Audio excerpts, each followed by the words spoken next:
કેન્દ્ર સરકાર દ્વારા ગાડીઓમાં 20% ઇથેનોલ મિક્સ કરવાનો જે નિર્ણય કરાયો છે તેને લઈને વિસાવદરના ધારાસભ્ય બરોબરના ભડક્યા છે. તેમણે કેન્દ્રીય પેટ્રોલિયમ મંત્રી પર આકરા પ્રહાર કરીને સાથે જ પરિવહન મંત્રીને પણ રોષ વ્યક્ત કરતા શું કહી દીધું, વિગતે વાત કરી.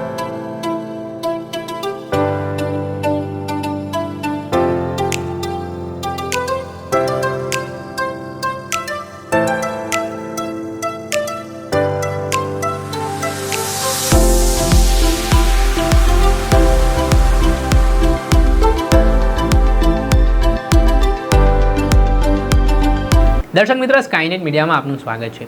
વાત કરીએ તો હવે જાણકારી મળી રહી છે કેન્દ્ર સરકાર દ્વારા જે નિર્ણય કરવામાં આવ્યો છે કે હવે પેટ્રોલ સાથે 20% ઇથેનોલ પણ મિક્સ કરવામાં આવશે. ત્યારે આને લઈને ઇથેનોલ મિક્સ થશે તો ગાડી ઉપર તેની લાંબા ગાળે મોટી અસર થઈ શકે છે તેવી શક્યતા અને એંધાણ વ્યક્ત કરવામાં આવી રહ્યા છે. આ મામલે આમ આદમી પાર્ટીના રાષ્ટ્રીય સંયોજક અરવિંદ કેજરીવાલે ભારે વિરોધ પણ કર્યો છે અને કેમ્પેનની શરૂઆત પણ કરી છે. ત્યારે વિસાવદરના ધારાસભ્ય ગોપાલ ઇટાલિયાએ પણ કહ્યું છે કે જ્યારે કોઈ મધ્યમ વર્ગના લોકો કાર લેવાનો સપના જોતા હોય ને એ બચત તેમની કાઢીને એક કાર લેતા હોય, પણ જો ઇથેનોલ મિક્સ કરવામાં આવશે અને મિલાવટવાળું પેટ્રોલ આપવામાં આવશે તો ગાડીને મોટા પ્રમાણમાં નુકસાન થઈ શકે છે. સાથે તેમણે સરકાર પર પ્રહાર કરતા શું કહ્યું તે સાંભળો. નમસ્કાર મિત્રો, આપણે આખી જિંદગી મહેનત કરીએ, પરસેવો પાડીએ, કરકસર કરીએ, 2 પૈસા બચાવીએ અને એ પૈસાથી આપણે જીવનમાં એક વખત આપણું સપનું પૂરું કરવા 4 વ્હીલર લઈએ, મોટી કાર.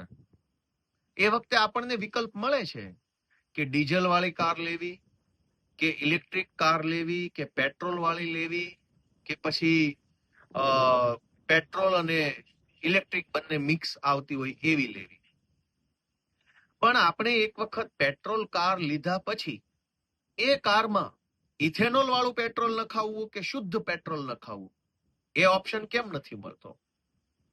મારી ગાડી છે તો મરજી પણ મારી હોય કે હું મારી ગાડીમાં કયું પેટ્રોલ નખાવીશ. રિલાયન્સના પંપથી નખાવીશ, નયારાથી નખાવીશ, એચપી થી નખાવીશ, કયા પેટ્રોલ પંપેથી કયું પેટ્રોલ નખાવીશ એ ચોઈસ હોવી જોઈએ. અને હમણાં સુધી હતી જ. હમણાં સુધી એવું હતું કે શેલના પેટ્રોલ પંપમાં પ્રીમિયમ પેટ્રોલ આવતું હતું. અમુક જગ્યાએ અનલીડેડ પેટ્રોલ પંપ આવતું હતું, એટલે કે શીશા વગરનું, શીશા વાળું પેટ્રોલ, શીશા વગરનું પેટ્રોલ, પ્રીમિયમ પેટ્રોલ, આ કેટેગરી આવતી હતી. એના અલગ અલગ ચાર્જ હતા. અનલીડેડ નખાવો તો એટલો ચાર્જ, પેલું પ્રીમિયમ નખાવો તો એટલો ચાર્જ. પણ અત્યારે જબરજસ્તીથી ભાજપની સરકાર ઇથેનોલ E20 પેટ્રોલ, એટલે કે પેટ્રોલની અંદર 20% ઇથેનોલ મિલાવટ કરેલું પેટ્રોલ જબરજસ્તીથી દેશની જનતાને આપવામાં આવી રહ્યું છે. આના કારણે 2-3 નુકસાન થાય છે. એક કે જ્યારે પેટ્રોલ જ 100% પેટ્રોલ નથી, એની અંદર 20% ઇથેનોલની મિલાવટ છે, તો પછી પેટ્રોલનો 100% પેટ્રોલનો હોય એવો ભાવ કેમ? 20% મિલાવટ છે તો ભાવ પણ 20% ઓછો હોવો જોઈએ કે E20 પેટ્રોલનો ભાવ 70 રૂપિયા, શુદ્ધ પેટ્રોલનો ભાવ 90 રૂપિયા. આ તો મિલાવટ 20%, ભાવ 100%. તો જનતાને અહીંયા એક લૂંટનો સામનો કરવો પડે છે. બીજું કે આપણી ગાડીઓ જે બની છે એ ગાડી E20 કમ્પિટેબલ, એટલે કે E20 પેટ્રોલને એ ગાડી ચલાવી શકે, એના એન્જિન, એના સ્પેર પાર્ટ્સ બધા જે આવતા હોય એ એના માટે નથી બનેલા. તો પછી આપણી ગાડીમાં જબરજસ્તીથી E20 પેટ્રોલ નખાવવાની ફરજ કેમ સરકાર પાડે છે?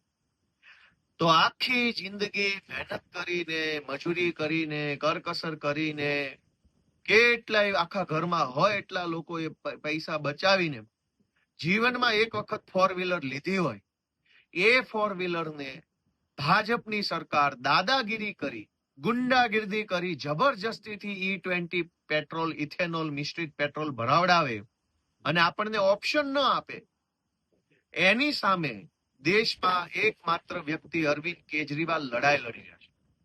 અરવિંદ કેજરીવાલ અત્યારે E20 ની દાદાગીરી સામે લડે છે અને એમની માંગણી છે કે પેટ્રોલ પંપ ઉપર 2 પાઇપ હોવી જોઈએ. જે વ્યક્તિએ E20 પેટ્રોલ પુરાવવું હોય તો E20 ભરાવે, જેને શુદ્ધ 100% પેટ્રોલ ભરાવવું હોય એ 100% પેટ્રોલ ભરાવે.